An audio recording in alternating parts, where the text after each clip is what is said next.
Hi, I'm Alice. I live in New York with my husband Roger. We have 2 kids. Our older daughter, Clara, is a lawyer, and our younger one is in college. I work as a teacher, and Roger has big dreams of starting his own business. He believes it will make good money, but he doesn't have enough to get started, so he does small jobs to save up. I don't mind because my job brings in a steady income, and I handle the household expenses without any trouble. One Sunday afternoon, we were sitting in the living room.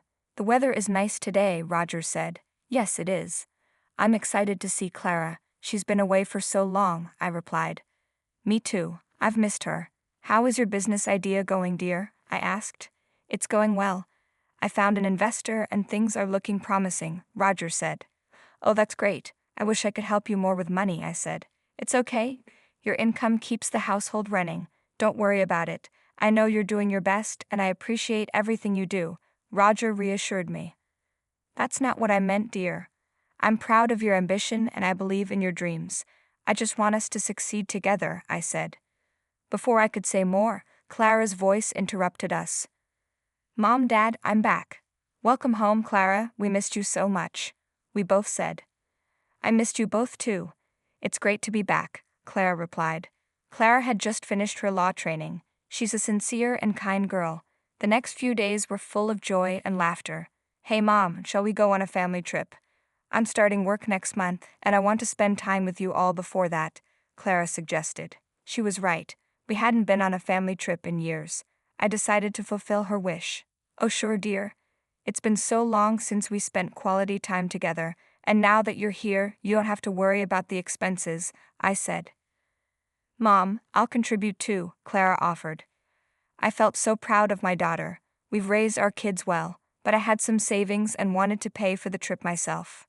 "Oh, it's okay. I have some savings and a credit card. We'll still have a good time," I said. "Great, Mom. I'll plan the whole trip," Clara said excitedly. The next day, Clara came to me. "Hey Mom, I need your credit card to book the flight." "Here you go," I said, handing her the card. "Thank you, Mom. I'll be back in a while," she said and went to book the tickets. But after a few minutes, she came out of her room looking worried. "Mom," Clara called. "Yes, dear?" "I can't book the tickets. It says your card has been blocked. I booked the tickets with my card, but I'm wondering what happened to yours." "What? How is that possible?" I asked, surprised. I checked, and it turned out that a big monthly payment was pending. "What? I didn't take any loan recently, and all the previous dues have been paid off," I said, confused. "Then it might be a mistake by the bank. I'll call them and check," Clara said. I started to worry. I've always been careful about money and paid all my dues on time. I hoped it was just a mistake, but I tried to stay calm. Clara was on a call with the bank manager for a long time. I waited anxiously for her to finish. "Hey, is everything okay?" "What did they say?" I asked when she finally came out. "Mom, they told me you took a big loan this year and haven't paid any installments. That's why your card has been blocked. We can't use it until you pay the due amount," Clara explained. "What? I didn't take any loans. Are you sure, Mom? Maybe you don't remember. The amount is huge. How much is it?" $75,000, Clara replied. "What? How could I forget such a large amount? I've never taken on a debt this big." "It's okay, Mom. They said they would email the documents. We'll see what we can do," Clara said, trying to calm me down. "Oh God, what is this new problem?" "Don't worry, Mom. Where's Dad?" "I'll let him know. He went on a business trip for a week. It's an important meeting with a new investor," I said. "No worries. I'll handle it," Clara reassured me. But I was still really worried about the loan situation. I tried really hard to remember the details, but I couldn't recall anything. I've always been careful with my money since I've had to manage everything on my own, and the idea of taking out a big loan scares me. I even wondered if this could be a scam, which made me feel really uneasy. While on the business trip, Thomas and Roger had a serious conversation about money. "I don't understand why your wife didn't invest in your business all these years if she wanted to support you. And why did she transfer money to my account instead of doing it directly?" Thomas asked. "Honestly, I don't know the reasons behind her actions," Roger replied. "Are you sure about that? I heard she's a teacher, so how did she suddenly come up with such a large amount of money? It's better if you don't say a word to her, or you'll have to deal with the consequences, Thomas said. Roger then showed some photos to Thomas, who got scared and stayed quiet. That's not the main issue right now. Let's focus on my business idea. Did you like it? Roger asked. I have to admit, your idea is very interesting, but I want to remind you that there's always a risk in any business venture. Have you thought about the potential risks and challenges? Thomas asked. I understand there are risks, but I firmly believe in the success of my idea, Roger replied. It's good to have confidence, but you should be prepared.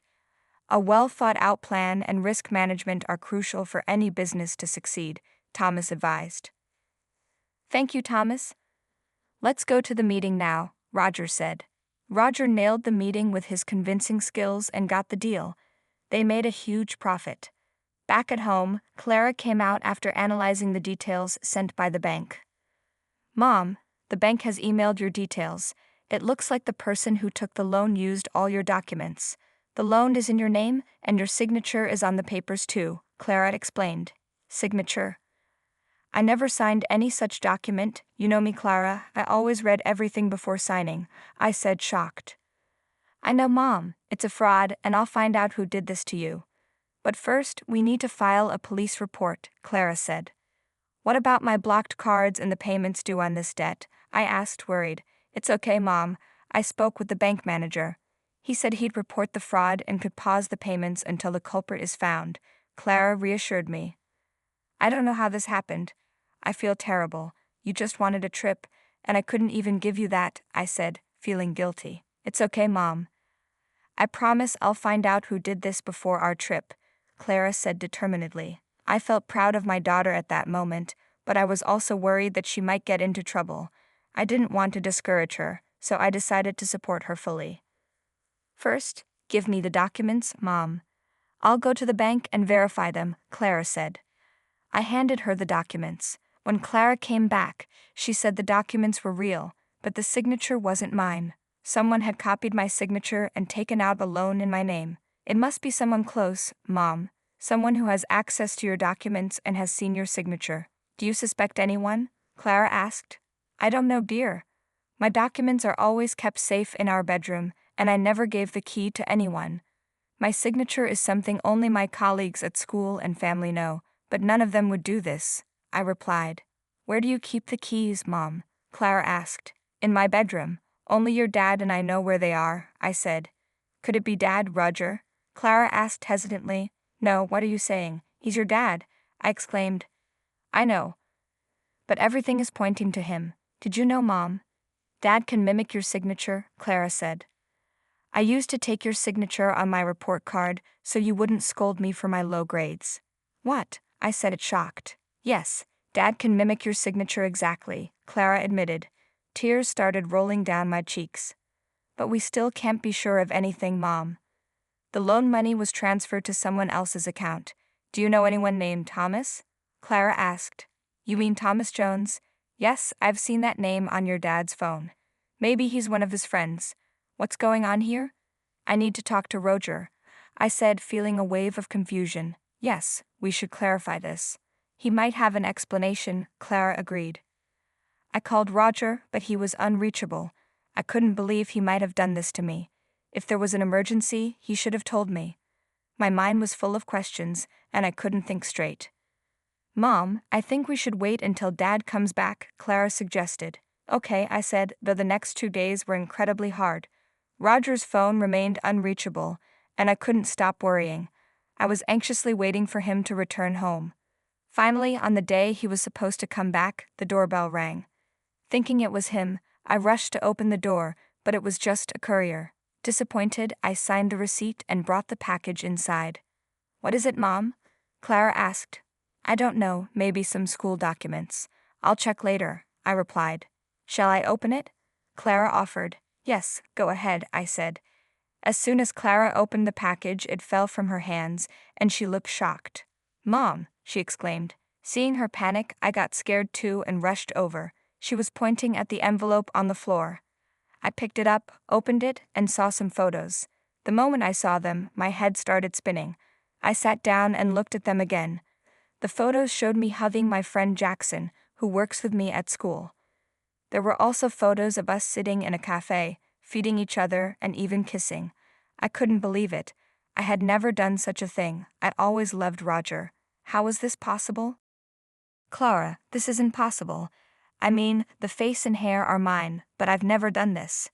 Jackson has a family, and I would never cheat on your dad, I said, desperately trying to make sense of it. I know, Mom. It's hard for me to believe too, but the love letters in there are in your handwriting. It doesn't seem right, Clara said, confused.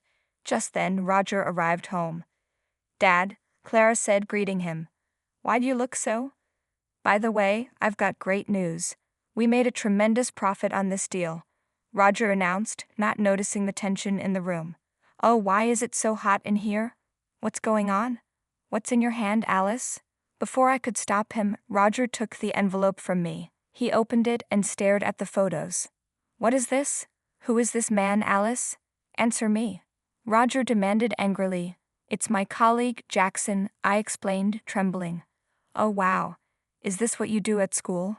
Roger shouted. Dad, at least listen to her. The photos are edited. Don't you trust Mom?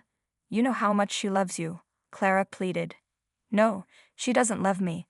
That's why she's so calm and hasn't asked you about the $75,000 debt I took in her name, Roger retorted. What? You took out that loan? I asked in shock. Oh, so you found out, Alice? Well, since we're on the subject, listen to this.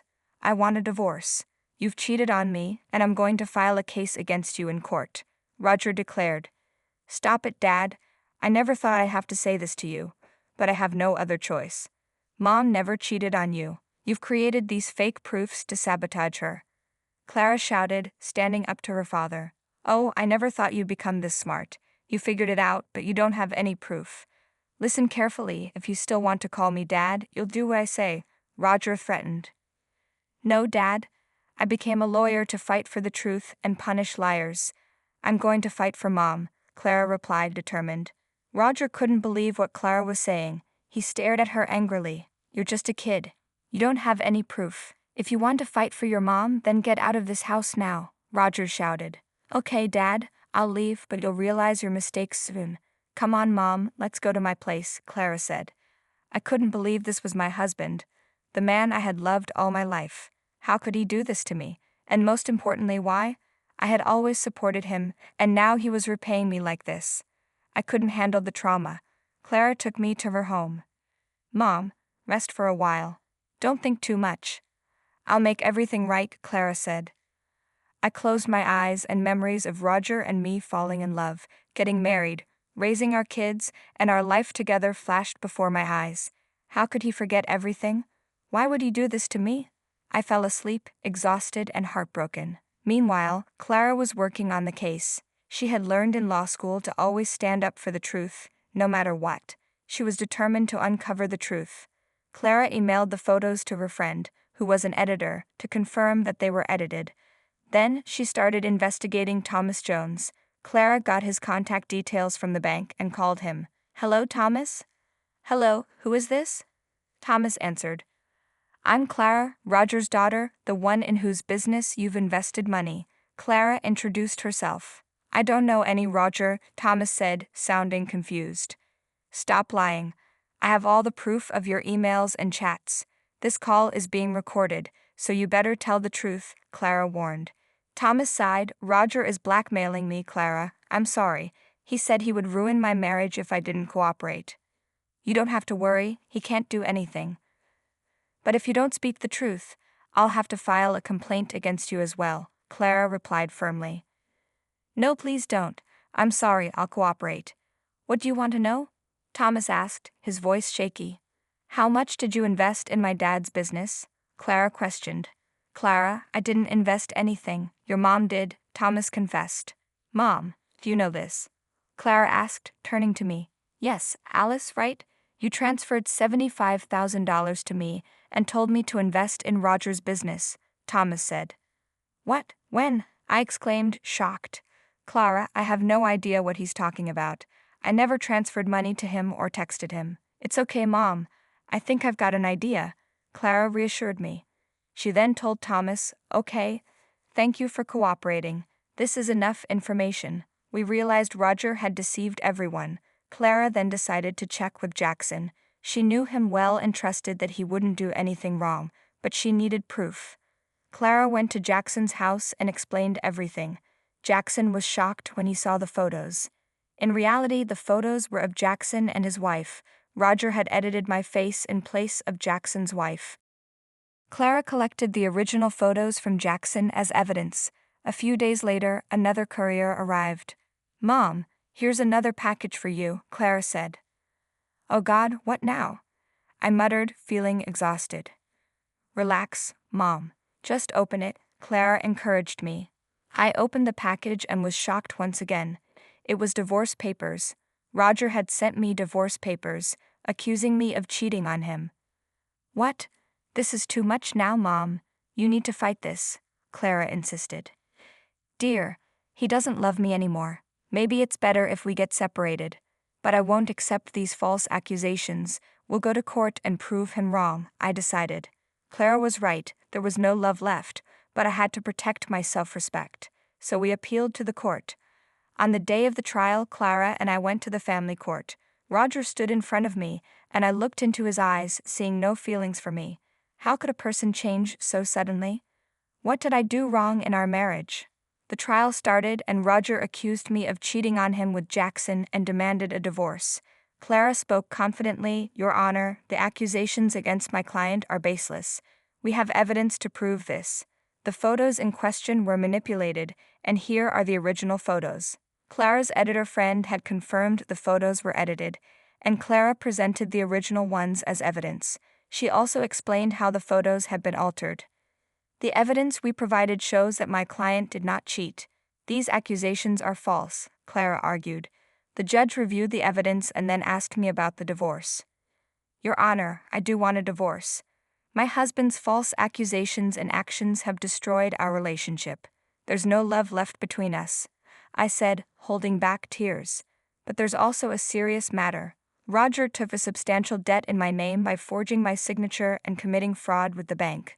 This needs to be addressed." Clara presented the examination of the signature, which turned out to be fake. Thomas also testified, explaining how Roger had blackmailed him. "Mr. Roger, do you have any explanation for these actions?" the judge asked. Roger sighed. "I admit I made false accusations against my wife, and I did take out a loan in her name. I was desperate and needed financial support for my business, but she didn't support me. So I wanted to separate from her." "If you wanted a divorce, why make false accusations?" the judge pressed. "Because I didn't want her to be a part of my success. I didn't want to pay alimony after the divorce," Roger confessed. Hearing Roger's words, I felt a mix of sadness and disbelief. I had supported him all these years, even if not financially, and this was how he repaid me. "Your Honor, my client seeks justice. We request appropriate measures to address the financial deception and false accusations," Clara stated. The judge acknowledged the harm Roger had caused and made his final decision. Roger and I were granted a divorce, and he was ordered to pay a substantial compensation. I was proud of Clara for standing by me, though I couldn't help feeling hurt by my husband's actions. However, I found comfort in knowing that I had protected my self-esteem. After a week, I started to heal from the emotional trauma. Clara and I decided to go on the trip we had planned, seeking much-needed time together and a fresh start.